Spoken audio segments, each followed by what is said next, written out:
Democrats win on healthcare, environment, women's rights, respect for democracy. But on those issues, I bet you that are the big ones that they vote on more: crime, immigration, wars, economy, corruption.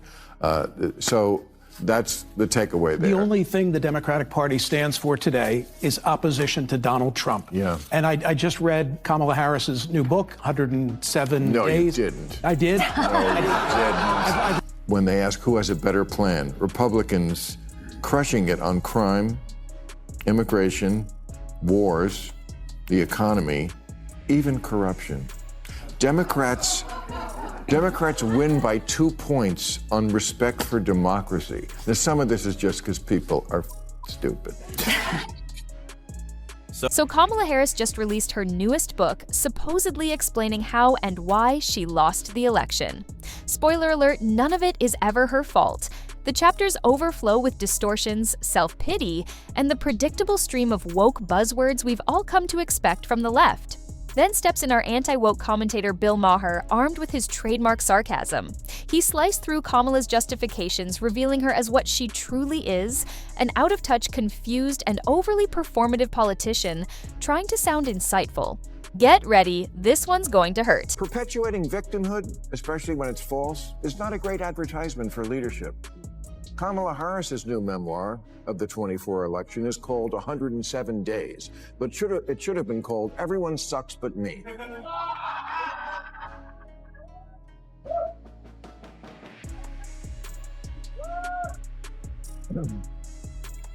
"107 Days" is a victim's title because, get it, she only had 107 days to win. Yeah, and $1.5 billion and a built-in army of about 75 million people who'd vote for any human-adjacent life form that wasn't Trump. So Bill Maher started off by tearing apart Kamala Harris's book title, 107 Days. According to Maher, that title alone perfectly shows Kamala's spin, painting herself as the helpless victim who simply didn't have enough time.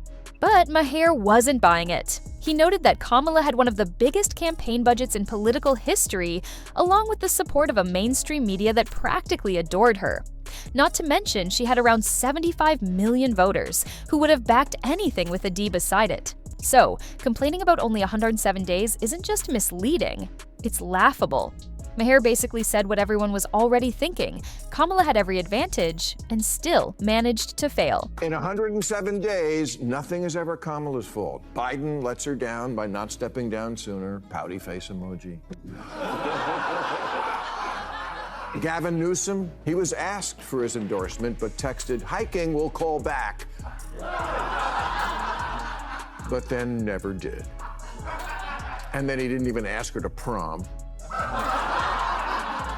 America itself lets Kamala down by not being ready for the running mate she really wanted, Pete Buttigieg. So she's stuck with the Home Depot paint salesman. And the rest is herstory. Poor Kamala. We made her the star of a rom-com and didn't even give her a gay best friend. Kamala Harris didn't just write a book. She wrote a full-blown political drama. In it, she boldly throws her former boss Joe Biden under the bus, blaming him for not stepping aside soon enough so she could rescue the campaign. She even suggests that Biden ignored warnings about his fading mental sharpness. So much for loyalty, right? But Kamala doesn't stop there. She directs her frustration toward America itself, accusing the country of not being ready for a female president, because apparently taking responsibility is optional. And just when it seems she couldn't get any pettier, she claims her loss was due to not getting her ideal running mate, Pete Buttigieg. Classic Kamala. When in doubt, blame everyone else. Kamala writes that on election night, when it was clear she lost, an aide peeled the words "Madam President" off the cupcakes before handing them out. Oh, geez, that's like a scene from Bridget Jones Runs for President, for Christ's sake. Part is pure comedy gold. Kamala actually blames one of her own aides. Yes, an aide for removing the Madam President labels from cupcakes before they were handed out to voters. Apparently, that single act was part of her grand downfall. But here's the kicker. The aide only did it because, by that point, it was painfully clear that Kamala had already lost to Donald Trump. Imagine that, cupcakes becoming the scapegoat for a historic election loss. Maher couldn't help but laugh at the sheer absurdity of it all. While everyone else saw a campaign going up in flames, Kamala saw frosting sabotage. You couldn't make this stuff up, but she sure did. Ladies, I know this isn't fair, but we're all always running against the worst cliche of who people think we are. Women Democrats can't look oversensitive or preachy or unable to laugh at themselves. They also can't look silly, like Gretchen Whitmer did, trying to hide in the Oval Office. They have to look brave and strong. And that's absolutely true. The women in the DNC have spent years crafting an image of being strong, fearless, and unshakable. The kind who never cry, never hesitate, and certainly never admit weakness. It's all about projecting power, not vulnerability. They showcase this Iron Lady persona, hoping to be seen as steady leaders rather than emotional women. But let's be honest, everyone knows it's a facade. Behind the polished smiles and perfectly rehearsed speeches is a desperate urge to appear tough enough to survive in a man's world. They suppress their natural empathy, afraid that showing emotion will be taken as a sign of weakness. Yet, ironically, that effort to seem invincible only makes them appear less genuine. In trying so hard to look unbreakable, they forget that authenticity is what true strength really looks like. Wasn't a good look for the woman party that all the guys were speaking out for Jimmy Kimmel when Trump went after him, except on the woman's show, where for 5 days the outspoken hosts were suddenly as quiet as a geisha. Now, if you're wondering why Bill Maher went, after the ladies on The View, here's the story behind it. They took the first shot, mocking and dismissing his remarks after he questioned why they'd suddenly gone silent about the whole Jimmy Kimmel situation. But Maher being Maher wasn't about to let that slide. He called out their so-called bravery for what it truly was: performative. When Kimmel was first suspended, insiders said The View could be next on the chopping block, and suddenly the usually loud, outspoken panel went completely quiet. The producers and hosts reportedly avoided commenting out of fear of losing their jobs. Then, once word spread that Kimmel was coming back, suddenly their voices returned, louder and braver than ever. Maher nailed it perfectly. Their courage only shows up when it's safe to have an opinion. And on the 5th day, they rose and said, "No one silences us. No one had to. You silenced yourself."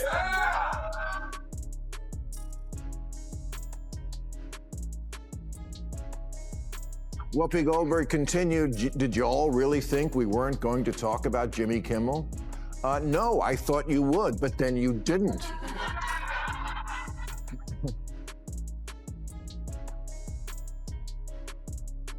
"5 days? Talk about needing extra time to get ready. And if you can't take a breath and laugh at that, you're making my point." The likes of Sunny Hostin, Whoopi Goldberg, and Ana Navarro are perfect examples of selective courage. Bold when it's convenient, silent when it's risky. These women have built their careers on outrage, quick to cancel anyone who doesn't echo their talking points. Yet, when the spotlight turns on them, they suddenly become cautious, strategic, and afraid of the very mob they helped create. They know exactly how brutal a cancel campaign can be, and they'll do anything to avoid becoming its next target. It's almost poetic. The self-proclaimed champions of justice trembling at the thought of losing their platform. But here's the irony: they still eagerly unleash that same mob on others. Their hypocrisy isn't just obvious, it's practically a refined performance, polished and broadcast daily on national television. Polling came out, and this is really, I'm speaking to the Democrats especially here, because Trump's numbers are down. They're down with Latinos, they're down with blacks, they're down 15 points with whites. And when whites say, "You're not hip anymore," ooh. And yet, in the other poll, on issues, Trump still winning. So this is your big opportunity, Democrats. He's down in the numbers, and you still can't score. DNC just can't seem to find its footing, and the reasons are stacking up quickly. There's no genuine leader to inspire confidence or set a clear course forward. The party remains stuck in its own echo chamber, still heavily influenced, if not outright controlled, by the fringe woke left. It's turned into a toxic space where groupthink dominates, and any sign of disagreement is treated as betrayal. Instead of facing reality, they cling to delusion, believing catchy slogans can stand in for real strategy. To make matters worse, Kamala Harris has chosen to throw her own party under the bus. Rather than accepting responsibility for one of the most embarrassing election losses in DNC history, she's busy pointing fingers and rewriting the narrative. It's chaos masquerading as leadership, and the Democrats are paying the price for it. When they ask who has a better plan, Republicans crushing it on crime, immigration, wars, the economy, even corruption. Democrats win by 2 points on respect for democracy. Now, some of this is just because people are stupid. When it comes to overall popularity, it's true that Donald Trump may be losing a little ground, and honestly, that's not surprising. Maintaining sky-high momentum after such an extraordinary political comeback is no simple task. But here's the catch. While his approval ratings might rise and fall, Trump is still leading where it really counts, on the issues that matter most to everyday Americans. On the economy, he continues to connect with working-class voters who remember lower inflation and stronger paychecks. On the border, he's viewed as the only one serious about restoring order. And in foreign affairs, his unapologetic America First approach still earns respect. So yes, Trump might not be everyone's favorite personality, but when it comes to delivering on key issues, he's still far ahead of the pack. Democrats win on healthcare, environment, women's rights, respect for democracy. But on those issues, I bet you that are the big ones that they vote on more: crime, immigration, wars, economy, corruption. So that's the takeaway there. The only thing the Democratic Party stands for today is opposition to Donald Trump. Yeah. And I just read Kamala Harris's new book, 107 No, Days. you didn't. I did? No, you didn't. That's the Democratic Party's entire strategy at this point. Fighting Donald Trump. That's all they have left. They've turned opposing him into a full-time career, squeezing every last drop of political mileage out of the anti-Trump narrative. It worked the first time when Biden won, but they tried running the same tired playbook again when Trump went up against Kamala Harris, and this time, voters weren't buying it. People were worn out from the non-stop Trump bashing and wanted something real. Actual policies, concrete plans, and a clear vision. But when they looked to the DNC, there was nothing. No solid economic strategy, no real border policy, no effective leadership, just more outrage and empty slogans. The Democrats built their entire identity around hating Trump, and now that the outrage has faded, the party appears hollow, directionless, and completely disconnected from what voters actually care about. It's like, as you probably know, it's like a diary of what happened, but I was looking for, okay, and what's the plan for the future? There wasn't any, and she's just indicative of the party at large. And by the way, that's one of the reasons she lost. She's rewriting history in the book, too. She's now against men and women's sports. Like, come on. Like, they tried to dismantle Title IX against women when she was vice president. Right.